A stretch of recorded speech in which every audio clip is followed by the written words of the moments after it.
Hello students, welcome to your English class, and today we are going to read and understand the second chapter of Flamingos, that is The Lost Spring. And here two parts are there, two short stories are there about lost poor children. Lost means whose childhood has been stolen and lost, जिनका बचपन खो गया है गरीबी में. These two stories are there of two kind of दो बच्चों की कहानी है, जो दो गरीब बच्चों की, जिसमें से एक तो साहिब है पहले स्टोरी में जो हमने पार्ट 1 में किया, in which the Saheb is a rag picker and he has simple dreams, वो बस उसी में खुश रहता है. और एक दूसरा स्टोरी है इसमें जो सेकंड पार्ट है, ये फर्स्ट चैप्टर में हम लोगों ने ऑलरेडी कर चुके हैं.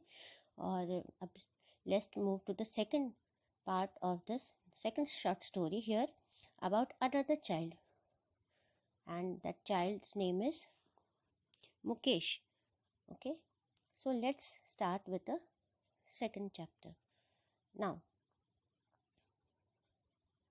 here the name of this chapter is short stories. I want to drive a car. I want to drive a car.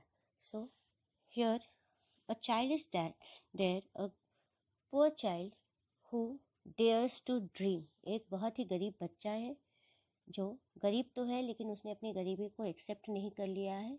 अपना लक समझकर, अपनी किस्मत समझकर उसने वो डेयर किया, उसने हिम्मत किया है एक सपना देखने का कि वो अपना मास्टर खुद, अपना मालिक खुद बनेगा. he'll become his own master by driving a car. अपने प्रोफेशन जो अपने सब घर में जिस चीज़ से गरीबी भी है और वो प्रोफेशन जो कभी अच्छे से फला नहीं, उसके लिए वो अपने प्रोफेशन को चेंज करेगा और वो अपना खुद मालिक बनेगा. अच्छे लाइफस्टाइल में, बेटर लाइफस्टाइल में रहेगा क्योंकि वो अपना नया profession and he will become his own. And what is the profession he wants to include except is that is drive a car. So let's read this chapter and understand it. This short story, second short story of this chapter. Now Mukesh insists on being his own master. So Mukesh यहाँ पे वो insist करता है और determined है that he will be his own master. वो अपना मालिक खुद ही बनेगा. वो इसके लिए बहुत इंटरेस्ट है, डिटरमिन्ड है. I will be a motor mechanic he announces. So उसने वो डिक्लेयर किया, अनाउंस किया दैट मैं मोटर मैकेनिक बनूंगा. Do you know anything about cars? So Anees Jung, the writer over here, she is asking, क्या तुम्हें कार के बारे में कुछ पता है? I ask, I will learn to drive a car, he answers. उसने बोला नहीं पता है तो मैं सीख लूँगा. आई will learn to drive a car, he answers looking straight in to my eyes. Now see the difference. Saheb नज़र उधर हटा लेता था क्योंकि he was not confident, but यहाँ पे he is very confident and so he is looking straight in to the eyes of the writer. जब वो बोलता है तो he is not depending on anyone, वो अपने आप में सेल्फ डिटरमिन्ड है and so he is very confident. He is looking straight in to the eyes of the writer जब वो आंसर कर रहा है. His dream looms like a mirage amidst the dust of street that fill his town Firozabad, famous for its bangle. So जो उसका dream है वो एक बिल्कुल बहुत अनक्लियर है और लाइक अ मिराज है. Mirage, what is mirage? It is like that, दिखता तो है कि सच होगा बट वो बिल्कुल अल्यूजन है जो सच्चाई से शायद बहुत दूर है, लाइक अ मिराज. और उस अपने, क्योंकि इस जो धूल भरे स्ट्रीट्स हैं, गली हैं फिरोज़ाबाद के, उसी के ऐसे धुंधले हैं ना. So it is like a mirage, जो बिल्कुल मृग तृष्णा, जो बिल्कुल दिखता तो है लेकिन सच्चाई नहीं लगती. Firozabad. And so this the setting of this story is in Firozabad. ये फिरोज़ाबाद में, फिरोज़ाबाद बहुत ही फेमस है for bangles. Every other family in Firozabad is engaged in making bangles. तो हर दूसरा फैमिली जो फिरोज़ाबाद का है, it is engaged, busy in making, उसमें बैंगल्स बनाने में लगा हुआ है. It is the centre of India's glass blowing industry where families have spent generations working around furnaces. So यहाँ पे ये सेंटर है, ये सेंटर हब है ग्लास ब्लोइंग इंडस्ट्री का। ग्लास ब्लोइंग मीन्स जहाँ पे ग्लास को बहुत ही गर्म हवा से, एक्सट्रीमली गर्म हवा से, very hot air, it is blown, और वो ब्लो जब होता है तो glass becomes soft and you can give it any shape. May be और भी बहुत सारी जो ग्लास की चीज़ें होती है वो भी बनती है, but specially what is made here, that is bangles, where families have spent generations working around furnaces. So whatever वहाँ पे एक दो फैमिली ने जो सालों साल पीढ़ियों तक जनरेशन्स के लिए उन लोगों ने यहाँ पे फर्नेस के आसपास में काम किया है। That is furnace from where heated a lot of heat comes out, जहाँ पे हीट, इतनी हीट होती है और उससे ही ग्लास को मेल्ट करके बनाया जाता है अलग अलग फॉर्म में। And yes, bangles, of course bangles. Welding glass, making bangles. Welding glasses means joining. पहले तो first we heat it and make it soft and then joint it and give it different shape. Welding glass, making bangles for all the women in the land, it seems. और ऐसा लगता है जैसे सारे land में जितनी भी women हैं, लेडीज़ हैं, उनके लिए बैंगल्स यहीं बनते हैं। Mukesh family is among them.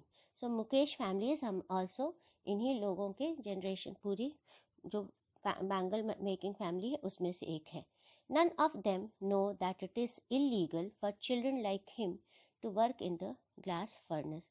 So इतने सारी फैमिलीज में किसी को भी ये नहीं पता है कि बच्चों से ये ग्लास फैक्ट्री में काम, फर्नेस में इतने हाई टेम्परेचर में काम करवाना बिल्कुल इलीगल है। ओके, इलीगल इज अनलॉफुल, गैर कानूनी। इन डिंजी सेल्स, बहुत ही अनहेल्दी इन्वायरमेंट में, बिल्कुल डार्क सेल्स में, डार्क छोटे छोटे रूम्स में, जहाँ पे बिल्कुल without air and light, where is no air and light, that the law if enforced could get him and all those 20,000 children out of the hot furnace where they slog daylight.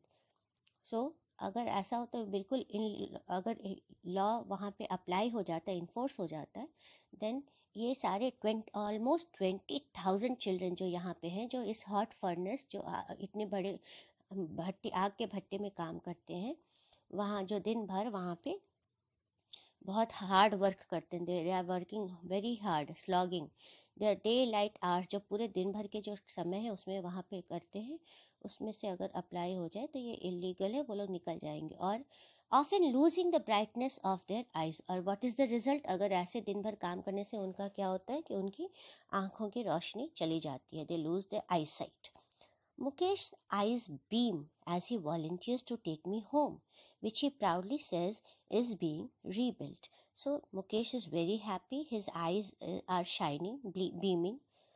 आँखों में चमक है as he volunteers, when he offers अपने खुद से। A volunteer means to do any work on your own wish without any payment. कोई आपको force नहीं करता, आप अपनी खुशी से बिना किसी पेमेंट के करते हैं। So that is volunteer. So his eyes are very happy, shining when he offers to take me home. The writer को अपने घर दिखाने ले जाता है, and he is very proud, क्योंकि वो बहुत खुश है कि उसका घर जो है दोबारा से बन रहा है, नया बन रहा है, rebuilt. We walk down stinking lanes choking with garbage. So the description of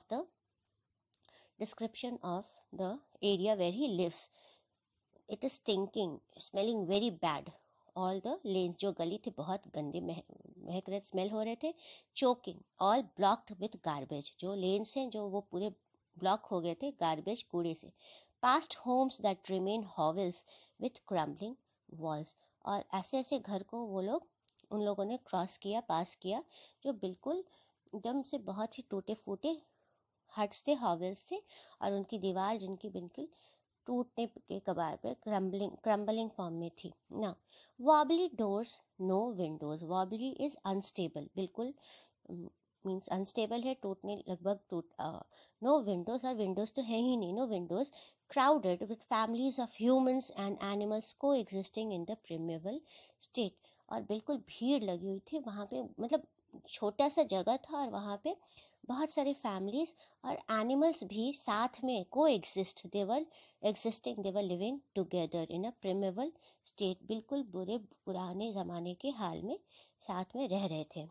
he stops at the door of one such house, वहाँ से एक दरवाजे जहाँ पे ऐसा ही एक और घर था, वहाँ पे he stops over there and bangs a wobbly iron door with his foot, और वहाँ पे वो दरवाजे को बैंग करता, पीटता है, एक अनस्टेबल से टूटे हुए, मीन्स बहुत स्ट्रांग नहीं है, वॉबली है, वीक है, आयरन डोर लोहे का दरवाज़ा है, उसको पैर से बीट करता है, बैंग करता है, and pushes it open it, धक्का देकर खोलता है ना। We enter a half built shack, एक बिल्कुल आधा टूटा हुआ, आधा बना हुआ बहुत कच्चा सा झोपड़ी है, वहाँ he enters. In one part of it थैश्ड with dead grass, एक कोने में वहाँ पे उसका जो छत था वो सूखे ग्रास से थैश कवर किया हुआ था, कच्चा सा। Thatch means it is not of strong built, but एक टूटा फूटा कच्चा सा छत था। Is a firewood stove over which sits a large vessel of sizzling spinach leaves, एक कोने में वहाँ पे लकड़ी का चूल्हा था, और वहाँ पे एक उसके ऊपर लकड़ी के चूल्हे के ऊपर सिट्स अ लार्ज वेसल, बहुत बड़ा बर्तन था, utensil of hot boiling spinach, पालक के लीव्स वहाँ पे बॉयल हो रहे थे। On the means food was being cooked on the ground in large aluminium platters or more chopped vegetable, और ग्राउंड पे ज़मीन पे बहुत बड़े एल्यूमिनियम के प्लेटर में, प्लेट में, वहाँ पे बहुत सारे कटे हुए vegetables, chopped vegetables were there.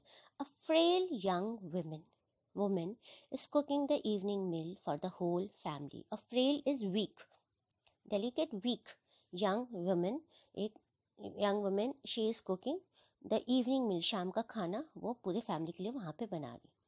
Through eyes filled with smoke she smiles, so उनके because she was cooking food on the firewood stove, वो चूल्हे, लकड़ी के चूल्हे पे खाना बना रही थी, सो उनकी आँख में पूरा स्मोक भरा था, धुआं भरा था, बट स्टिल उसी से वो आँखों में धुआं भरे आँखों से ही वो स्माइल कर रही है। She is the wife of Mukesh elder brother, so वो मुकेश के बड़े भाई की वाइफ है। Not much older in years she has begun to command respect as the bahu, बहुत ज़्यादा एज में नहीं है, बट स्टिल एज, क्योंकि वो वहाँ की बहू है तो उनको वो बहू वाली रिस्पेक्ट वो उनको मिलने लगा है, वो मिल रहा है।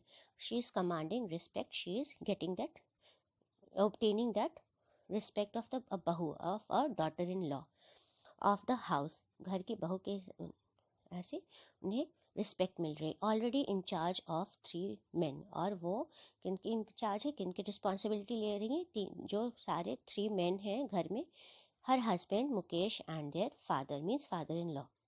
When the older man enters, when the father in law, जब मुकेश के फादर एंटर करते हैं, she gently withdraws behind the broken walls and brings her veil closer to her face, तो जैसे ही फादर इन लॉ घर में अंदर आते हैं, सो वो बहुत सॉफ्टली पीछे चली जाती हैं, विथड्रॉज बिहाइंड, शी हाइड्स बिहाइंड, और वहाँ पीछे दरवाजे के, टूटे दरवाजे के पीछे चली जाती हैं, एंड अपना सर पल्लू से ढक लेती हैं। Well is the cloth on the two cover the head and face. As custom demands, daughter-in-laws must veil their faces before male elders. So जैसे customs है, जैसे traditions है, उस हिसाब से वो डिमांड है कि हमारे यहाँ जो बहू हैं, डॉटर इन लॉ हैं, वो अपने फेसेस को, जब भी कोई भी मेल सीनियर पीपल, जो बड़े लोग मेल होते हैं, बुजुर्ग होते हैं, उनके सामने वो अपना चेहरा ढक कर पीछे चली जाती है। In this case the elder is an impoverish bangle maker. So यहाँ पे कौन है, जो सीनियर है वहाँ पे, वो है उनके पुअर, जो गरीब से बैंगल मेकर हैं, जो चूड़ियाँ बनाते हैं, जो घर में बड़े हैं।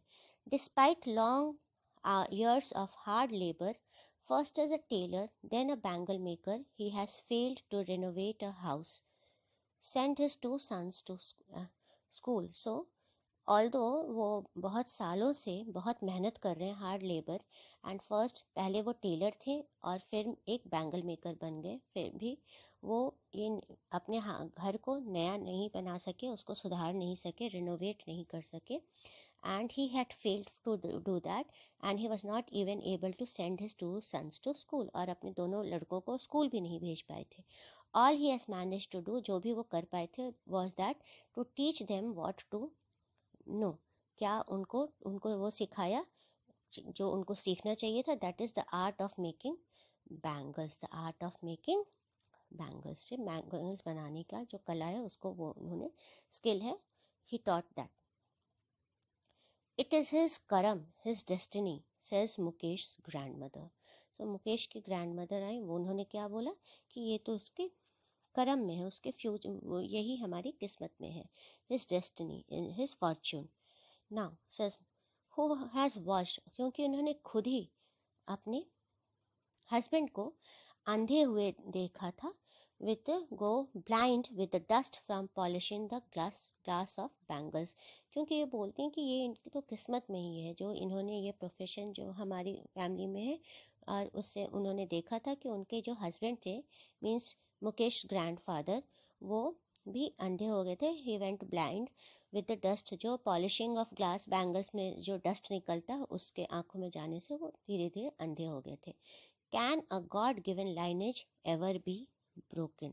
सो क्या जो हमारा खानदानी काम है, जो भगवान ने हमें जो काम दिया, सौंपा है और जो मिला है, उसको क्या हम लोग कभी तोड़ सकते हैं? Can it be ever broken. Lineages means what is done from generation, जो एंसेस्टर्स हमारे जो बहुत बड़े, जो पहले से बहुत पहले से जनरेशन से चला आ रहा है, एंसेस्टर्स जो हमारे कर रहे थे, उसको तोड़ा नहीं जा सकता.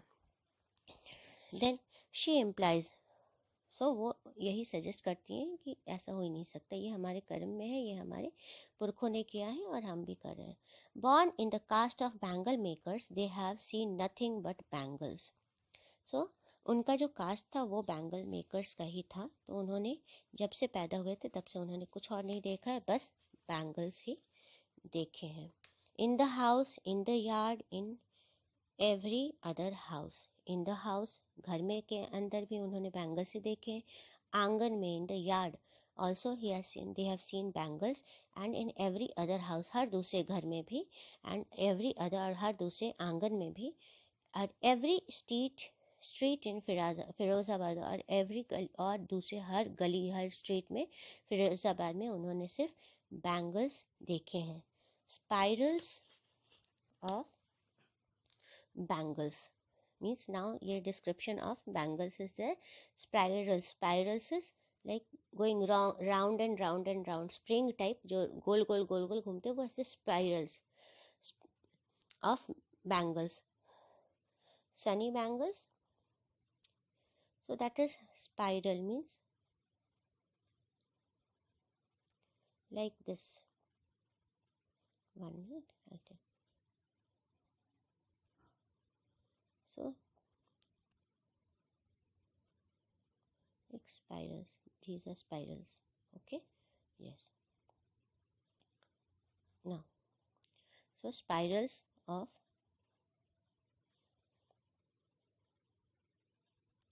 one minute. Yes, so let's continue. Spirals of bangles, sunny, gold, paddy green, royal blue, pink, purple, every color born out of the 7 colors of the rainbow lie in the mounds in unkempt yards. So वहाँ पे उनके घर में, हर घर में, हर आंगन में क्या रहता था? Spirals, round spirals of bangles, चूड़ियाँ होती थी हर कलर की. Sunny gold, paddy green, royal blue, pink, purple, every colour, जो भी कलर बॉर्न हो सकता था, जो 7 कलर्स ऑफ रेनबो थे, from that.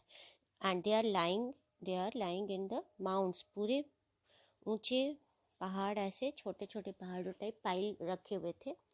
In uncapped yard, जो आंगन थे जो बिल्कुल अच्छे से नहीं रखे हुए थे, वहाँ पे रखे हुए थे. आर पाइल्ड, एक के ऊपर पाइल किए, and then are piled on the 4 wheeled hand carts, और उसके बाद वो 4 व्हील्ड हैंड कार्ट्स हैं वो जो ठेलों पर रखा जाता था, उनके ऊपर पाइल करके एक के ऊपर एक रख कर, and pushed by young man along the narrow lanes of the shanty towns. So और इसको पुश करके यंग मैन जो थे वो पतली गलियों में शहर के, बिल्कुल जो शहर के टूटे फूटे घर थे, बहुत ज़्यादा ऑर्गेनाइज और डेवलप नहीं थे, शैंटी टाउन थे, उसमें जो शहर थे उसमें वो ठेले में ले जाते थे। And in dark hutments next to lines of flames of flickering oil lamps sit boys and girls with their fathers and mothers. और जो छोटे बहुत सारे जो गहरे घर थे वहाँ पे, छोटे हटमेंट्स थे जो कच्चे घर थे वहाँ, तो next to lines of flames of flickering oil lamps, जो भी घर के वहाँ पे वो उसके दिए जो तेल के दिए थे और जो फ्लिकरिंग कर रहे थे, जो बिल्कुल वेवर, जो उनके फ्लेम थे बिल्कुल अनस्टेबल थे, जो हिल रहे थे, उसके फ्लेम्स में वो लोग काम करते थे, उसके नेक्स्ट टू लाइन्स वहाँ पे काम करते थे। सिट बॉयज़ एंड गर्ल्स, जो लड़के और लड़कियाँ अपने फादर और मदर के बगल में बैठकर ये काम करते थे। किस चीज़ की? Welding pieces of coloured glass into circles of bangles. So they're welding, वो वेल्डिंग कर रहे थे, जो छोटे जो ग्लासेस के पीसेस है, रंगीन ग्लास के पीसेस हैं, उनको सर्कल ऑफ बैंगल बनाने में। वेल्ड करना means first to heat it and then join it. Their eyes are more adjusted to the dark than to the light outside. अब उनका जो उनके आइज़ हैं अंधेरे में और रूम के अंदर अंधेरे में काम करते करते उसमें ज़्यादा एडजस्ट हो गए हैं बाहर की लाइट की जगह पे। मीन्स अब वो अंदर ज़्यादा कंफर्टेबल है, ज़्यादा चीज़ें ज़्यादा बाहर की सोचते नहीं हैं। Their eyes are more rest. That is why they often end up losing their eyesight before they become adults. और इतना डार्क में काम करते करते उनके आईसाइट ख़त्म हो जाती है, वो अडल्ट बनते हैं, बड़े होते हैं उसके पहले ही। अक्सर often Savita, a young girl in a drab pink dress, sits alongside an elderly woman soldering pieces of glass. So Savita, यहाँ पे एक छोटी सी बच्ची के बारे में बताया गया है, एक यंग गर्ल के बारे में, एंड वो बहुत ही डल पिंक ड्रेस उसने पहना हुआ है और वो अपनी एल्डरली वुमेन, एक घर में जो बड़े लेडी हैं उनके बगल में बैठ के वो भी सोल्डरिंग कर रही हैं, ग्लास के जो पीसेस हैं उनको ज्वाइन कर रही हैं by heating it. As her hands move mechanically like the tongs of a machine, और उनके हाथ बिल्कुल मशीन की तरह मैकेनिकली काम कर रहे हैं, like tongs of a machine, machine के जो चिमटे होते हैं, टोंग्स होते हैं, उसके ऐसे काम कर रहे हैं। I wonder if she knows the sanctity of the bangles she helps make. और the writer is saying that she wonders, वो सोचते रहते हैं कि क्या सविता को इसके बारे में पता है कि इन चूड़ियों की होलीनेस के बारे में पता है, द सैंक्टिटी और the purity, the holiness of the bangles जो वो बनाती हैं, जिसमें वो हेल्प करती हैं बनाने में। It symbolises an Indian woman's suhaag. और ये किस चीज़ का सिंबल है, ये किस चीज़ को रिप्रेजेंट करता है? एक इंडियन वुमेन की सुहाग को, that is her married life. Now, auspiciousness in marriage. So, the fortunate thing, the holy thing of the marriage. It will dawn on her suddenly one day when her head is draped with a red veil, her hands dyed red with henna, and red bangles rolled onto her wrist. So the writer is saying that उसे उस चीज़ का importance, उसकी जो purity है, उसके holiness है, उसके बारे में मुझे नहीं लगता कि उसे कुछ, मैं सोचती हूँ कि उसे समझ में आता है कि नहीं। हाँ, एक दिन अचानक से वो रियलाइज़ होगा, dawn on her sudden, so that will be a realisation. उस दिन वो उसको एहसास होगा अचानक से, वन डे, जिस दिन उसकी शादी होगी, that is when her head is draped with a red well, उसके सर पे भी लाल चुनरी होगी और हर दुपट्टा होगा, her hands will be died, उनके हाथों में मेहंदी होगी लाल, एंड रेड बैंगल्स जब उनके हाथों में पहनाई जाएंगी तब उनको इस बात का एहसास होगा कि चूड़ी कितनी इम्पॉर्टेंट है, बैंगल्स कितनी इम्पॉर्टेंट है और Indian women. Like the old women beside her who became one many years. और हाँ, यहाँ पे एक कंट्रास्ट है कि बस चूड़ियाँ मीन्स रेड, ये सिर्फ एक सजने वाली चीज़ नहीं है, एक रिस्पॉन्सिबिलिटी भी है. That marriage and bangles. So this is portrayed by showing this old lady, like the old woman beside her who became one many years ago. जब वो ब्राइड बनी थी, दुल्हन बनी थी बहुत साल पहले, उसी की तरह वो भी बनेंगी. But she still has bangles on her wrist, but no light in her eyes. उनके हाथ में अभी भी, उनकी कलाइयों में अभी भी बैंगल्स तो हैं, बट उनके आँख में कोई भी रोशनी, कोई भी चमक नहीं है. So there is no light in her eyes. एक वक्त शेर भर खाना भी नहीं खाया. So she is telling and her voice is drained of Joy. उनकी आवाज़ में कोई भी खुशी नहीं है, बिल्कुल खाली है खुशी से. Drained of Joy means all the Joy has come out of that. एक वक्त भी पेट भर खाना नहीं मिला. दैट इज शेर भर खाना नहीं मिला.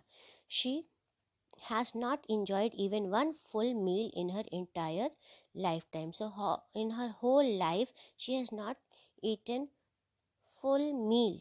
पूरे पेट भर खाना भी नहीं खाया. That's what she has reaped. So जो भी इन्होंने जितना काम किया उसमें इतना ही उनको मिला है कि उन्हें पूरे लाइफ में खाना भी पेट भर नहीं मिला. That is reaped means harvested. अगर आप कोई भी चीज़ को लगाते हैं, सो करते हैं, तो उसमें से जो फसल निकलती है, that is reaping. Okay. So उतना ही इनको मिला है. Her husband an old man with a flowing beard says I know nothing except bangles. So उनके जो हस्बैंड हैं, वो जिनकी बियर्ड है और बड़े फ्लो कर रहे हैं बिकॉज ऑफ हिज साइज और एंड द ब्रीज में बी, I know nothing. So he saying that मैं कुछ नहीं जानता एक्सेप्ट फ्रॉम बैंगल्स. बस बैंगल्स के अलावे, चूड़ियों के अलावे मैं कुछ और नहीं जानता. All I have done is make a house for the family to live in. मैंने बस एक ही काम किया है और वो है कि मैंने एक घर बनाया है अपने परिवार के रहने के लिए. Hearing him one wonders if he has achieved what many have failed in their lifetime. So उनको सुनने पे एक सोचता है कि क्या उन्होंने सच में जो अचीवमेंट की है, ऐसे ही तो अचीवमेंट की है जो बहुत लोग आज तक अपनी पूरी लाइफ में नहीं कर पाए. They have failed in their life time. He has a roof over his head. So may be उन्होंने अपने आप को अंडर एस्टिमेट किया कि वो, हाँ, उन्होंने बहुत कुछ नहीं कर पाया, बट हाँ, उनके सर पे छत है, वो बहुत बड़ी चीज़ है. बहुत लोगों के पास तो वो भी नहीं होता है. The roof, that is the cover of a house, the ceiling of a house.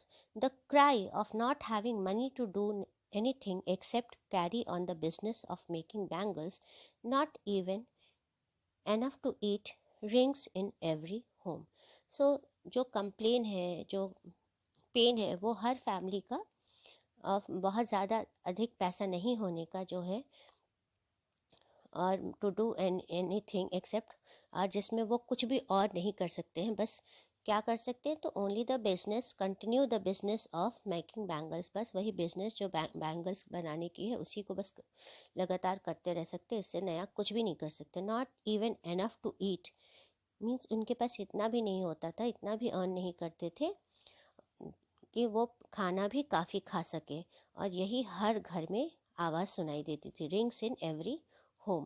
The young men echo the lament of their elders. So जो कमेंट है, जो कंप्लेन है, लैमेंट, दैट इज लैमेंट, और रिग्रेट और complain जो भी है, वो जो यंग पीपल है, वही यंग जनरेशन है, वो भी इसी को रिपीट इको करती है. इको मीन्स गूंजना. वही जो बड़े लोगों की जो कंप्लेन है, वही छोटे लोगों की भी है.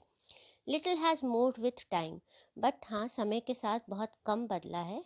It seems in Firozabad years of mind numbing toil have killed all initiatives and the ability to dream. So इतने सालों तक जो इतना हैवी वर्क हुआ है, उससे उन लोगों ने बिल्कुल, they are not able to think anything extra. वो कुछ भी इससे ज़्यादा थॉट प्रोसेस नहीं कर पाते, कुछ भी ज़्यादा. Mind numbing means which is stopping the mind to work. बिल्कुल से माइंड नंब हो जा रहा है. They are not able to work, और कुछ ज़्यादा ही नहीं, कुछ भी नहीं कर पा रहे हैं. Toil is hard work. Have killed all initiative. जो भी कुछ नया, कुछ सोचने का जो जज्बा होता है और ड्रीम्स होते हैं, एबिलिटी, वो सारे किल कर दिए, सारे ख़त्म कर दिए हैं इस मेहनत ने, जो जिससे माइंड भी बिल्कुल ब्लॉक हो जाता है, नम हो जाता है, inactive. Why not organize yourselves in a cooperative? So the writer is asking that आप अपने आप को ऑर्गेनाइज करके कोऑपरेटिव क्यों नहीं बनाते हैं, मिडलमैन को बीच में से हटा दीजिए और आप लोग को ज़्यादा प्रॉफिट होगा. I ask a group of young man who have fallen into the vicious circle of middleman who trapped their fathers and forefathers. So मैंने एक ग्रुप ऑफ यंग मैन से पूछा, क्योंकि जो अपने बहुत ही cruel vicious circle of middleman के बीच में वो और उनके फादर्स सब लोग ट्रैप हो गए हैं, और इसलिए उन्होंने बोला कि इन लोग से अलग हटकर आप अपना कोऑपरेटिव क्यों नहीं बनाते. Even if we get organised we are the ones. So the young man say that अगर हम लोग ऑर्गेनाइज भी हो जाए, एक साथ में काम भी करें यूनियन की तरह, तो भी we are the ones who will be hold up by the police. The system जो है, जो पुलिस है, वो ही उनको परेशान करेगी. They will force them and drag them, beaten and dragged to jail for doing something illegal. और उन लोगों को किसी इलीगल चीज़ में फंसाकर उन लोगों को भी ऑर्गेनाइज नहीं होने मिलेगा. दे से because they will be turned into some other case. Now, there is no leader among them. Actually उनके पास कोई भी लीडर नहीं है जो उनको रास्ता दिखा सके. No one who could help them see things differently. जो भी उनको कुछ अलग सोचने के लिए, कोई सोचने वाला उनके पास कोई भी ऐसा नहीं है जो कुछ और अलग सोचे, कोई अलग राह दिखाए. To think their fathers are as tired as they are. तो उनके जो एल्डर्स हैं वो भी उतने ही थके हुए हैं जितने यंग पीपल थके हुए हैं. They talk endlessly in a spiral that move from poverty to apathy to greed and to injustice. So वो बस घूम घूम कर बस इन्हीं चीज़ों के बारे में बात करते हैं. एंडलेस, अनथीन, that is without having any end. In spiral move from poverty से शुरू होती है, उसके बाद फिर अपैथी, जो इंडिफरेंस उनको जो झेलना पड़ता है, जो लोगों की तरफ से कोई भी इंटरेस्ट नहीं होता है, कोई भी उनके बारे में नहीं सोचता है, उसके बारे में उनको झेलना होता है. फिर गरीबी होती है, लालच होता है, इनजस्टिस होती है, जो कोई भी उनके साथ फेयर नहीं होता है. सो इन्हीं सब चीज़ों के बारे में वो गरीबी से शुरू करेंगे, फिर ये स्टिग्मा अपने सबसे करते हुए फिर इनजस्टिस की तरफ पहुंच जाते हैं. सो इसलिए वो लोग स्ट्रगल नहीं करना चाहते हैं बहुत, क्योंकि इसमें कहीं से भी उन्हें कोई सपोर्ट नहीं मिलता है और कहीं कोई हेल्प नहीं मिलेगा, तो वो इसी में घूमते, सारी परेशानियों में वो घूमते रह जाते हैं. Spiral. Listening to them I see two distinct worlds. One of the family caught in a web of poverty burdened by the. सो इसमें ये दो तरह के वर्ल्ड को, बिल्कुल अलग तरह के वर्ल्ड को वो फील करती हैं, उसमें जिसमें फंसे हुए हैं. वो दो सिचुएशंस है, एक तो गरीबी की है, पॉवर्टी, वेब, उसके जाल में फंसे हुए हैं, गरीबी के जाल में फंसे हुए हैं. Burden with the stigma of caste, क्योंकि उनका जो कास्ट है वो चूड़ियों बनाने का ही है, तो उनके पास हमेशा यही होता है कि उनके पास जो कास्ट है उस हिसाब से वो काम करे, और वेयर दे आर बॉर्न. सो इस चीज़ के स्टिग्मा से, इसके डिसऑनर से, और या भी जो इसके रूल्स की तरह से वो उसी को फॉलो करते हैं. एंड द अदर विशेस, और दूसरा एक जो सर्कल है, जो क्रूएल विशियस सर्कल है, वो है साहूकारों का, मिडलमैन का, and the policeman, the keepers of law, the bureaucrats and the politicians. एक तो वो घर में ही अपने कास्ट के, अपने सर्कल के, अपनी गरीबी के बीच में फंसे हुए हैं, और दूसरा कौन सा सर्कल है, जो क्रूएल सर्कल है, साहूकार का, जो बीच में मिडलमैन फंसते हैं, जो लोग होते हैं जो उनके पैसे लेते हैं. फिर जो पुलिसमैन है, जो law keepers are there, the people who abide, and the bureaucrats are the senior officials or politicians. So they are all stuck in this. Together they have imposed the baggage on the child that he cannot put down. इन दोनों सब लोगों ने मिल करके उनके ऊपर एक force किया है, इम्पोज किया है, luggage, baggage of on the child that he cannot put down, और उनके ऊपर ऐसा बोझ जिम्मेदारी ला दी है जिसको वो सोच ही नहीं सकते कि उसको नीचे रखें, हटा दें और इसको फॉलो नहीं करें.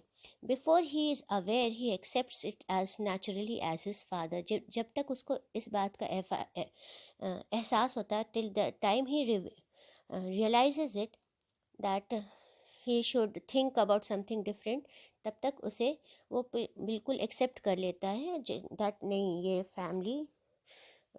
फैमिली प्रोफेशन है, so we have to do it. It is as natural as his father.